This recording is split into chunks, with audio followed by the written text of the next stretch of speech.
এই পানি প্রত্যাহারের ব্যানার, ফেস্টুন, প্ল্যাকার্ড হাতে তিস্তা অভিমুখে দুই তীরে বসবাসকারী হাজার হাজার বাসিন্দা। তিস্তা নিয়ে করণীয় শীর্ষক গণশুনানিতে অংশ নিতে তাদের এই যাত্রা। রোববার দুপুরের আগেই কানায় কানায় পূর্ণ হয়ে ওঠে রংপুরের কাউনিয়া রেল ব্রিজ সংলগ্ন তিস্তার পূর্ব পার। তিস্তা নিয়ে সীমাহীন সংকট ও সমস্যার কথা তুলে ধরে বাসিন্দারা বলেন, বন্যা, খরা, ভাঙন সহ নানা প্রাকৃতিক দুর্যোগ মোকাবিলা করে জীবনযুদ্ধে টিকে আছেন তারা।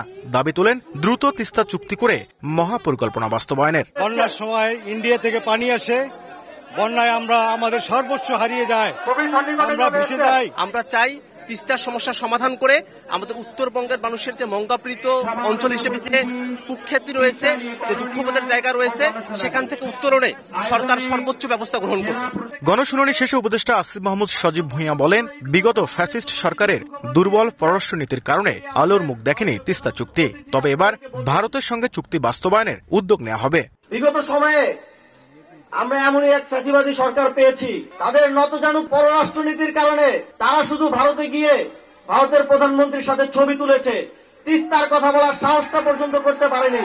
অন্তর্বর্তীকালীন সরকার তার গঠনের পর থেকেই পররাষ্ট্রনীতির ক্ষেত্রে শিরদাঁড়া উঁচু করে দাঁড়িয়েছে এবং তিস্তার চুক্তি বাস্তবায়নে এই অঞ্চলের মানুষের পানির ন্যায্য হিস্সা আদায়ে অন্তর্বর্তীকালীন সরকার মাথা উঁচু করে ভারতের সাথে নেগোশিয়েট করবে এবং প্রয়োজনে আন্তর্জাতিক পানি আইনের ভিত্তিতে আমরা কূটনৈতিক চাপ সৃষ্টি করব যেন ভারত বাধ্য হয় এই চুক্তি স্বাক্ষর করতে। উপদেষ্টা সৈয়দা রিজওয়ানা হাসান বলেন, আপাতত তিস্তার ৪৫ কিলোমিটার এলাকা ভাঙন রোধে ব্যবস্থা নেওয়া হচ্ছে, তবে মহাপরিকল্পনা নির্ভর করবে তিস্তা পাড়ের বাসিন্দাদের চাওয়া পাওয়ার উপর। মনে রাখতে হবে, এটা কোন দেশের একক নদী না। কোন দেশ যদি মনে করে যে আমার উপরে তিস্তা যেটুকু আছে ওইটুকু আমার যেভাবে ইচ্ছা আমি সেভাবে ব্যবহার করব, এইটা কোনোদিনও আন্তর্জাতিক রীতিনীতি সমর্থন করে না। একদিকে হচ্ছে আমরা চুক্তি, আরেকদিকে হচ্ছে আমাদেরকে জানি সময় মতন জানানো হয়।